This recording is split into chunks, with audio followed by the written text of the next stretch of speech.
Hello friends, তোমরা সবাই কেমন আছো? আশা করছি তোমরা সবাই ভালো আছো, আমিও ভালো আছি। আজকে আমি তোমাদের সাথে শেয়ার করব আমি কিভাবে লাউ দিয়ে মুগ ডাল বানাই। তো চলো সেটা দেখে নেওয়া যাক। প্রথমে আমি সোনা মুগ ডালটা ভালো করে কড়াইতে নাড়াচাড়া করে একটু ভেজে নেব, কারণ এটা একটু হালকা ভেজে নিলে না বেশ ভালো হয় ডালটা, আর এটা ফ্লেভারটাও ভালো আসে। ডালটা সিদ্ধ করে নিতে হবে।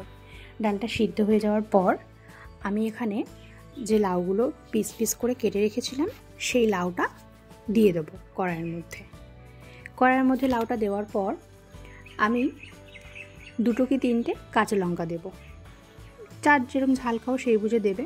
তারপরে একটু পরিমাণ মতন হলুদ গুঁড়ো, অবশ্যই একটু নুন দেবে, দিয়ে ডালটা একটু ভালো করে নাড়াচাড়া করবে। দেখো খুব সুন্দর লাগছে বেশ ডালটা। তা ভালো করে এটা নাড়াচাড়া করে নেওয়ার পর একটু সিদ্ধ হতে দিতে হবে, ঠিক আছে? সিদ্ধ হওয়া অবধি ওয়েট করবে। লাউগুলো একটু যখন সিদ্ধ হয়ে আসবে, যখন ফুটতে শুরু করবে, ফোটার পর আবার যদি মনে হয় তোমাদের যে নুন লাগতে পারে বা না লাগতে পারে, তোমরা তারপরে নুন একটু দিতে পারো। আমার একটু নুন লাগবে মনে হয়েছিল, তাই আমি একটু নুন দিলাম। এভাবে এটা কমপ্লিট হয়ে গেল।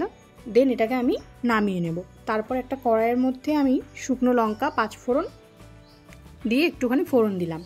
এটা একটু হালকাভাবে একটু ভাজা ভাজা করে নিলাম। তারপরে যে ডালটা আমি তুলে রেখেছিলাম সেই ডালটা আমি কড়াইয়ের মধ্যে ঢেলে দিলাম।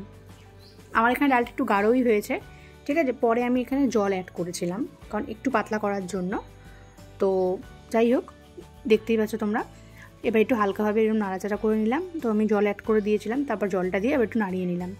এদিকে নাড়াচাড়া করে একটু ভালো করে জাল হবে, যখন একটু টকবক টকবক করে ফুটবে, একটু ফুটে যাওয়ার পরেই তোমরা ধনেপাতা অ্যাড করতে পারো তোমাদের মনে হলে, ঠিক আছে? আমার এখানে ভালো লাগে তাই আমি ধনেপাতা অ্যাড করি। এখানে একটু ফ্লেভারও আসে, ভালো লাগে বেশ।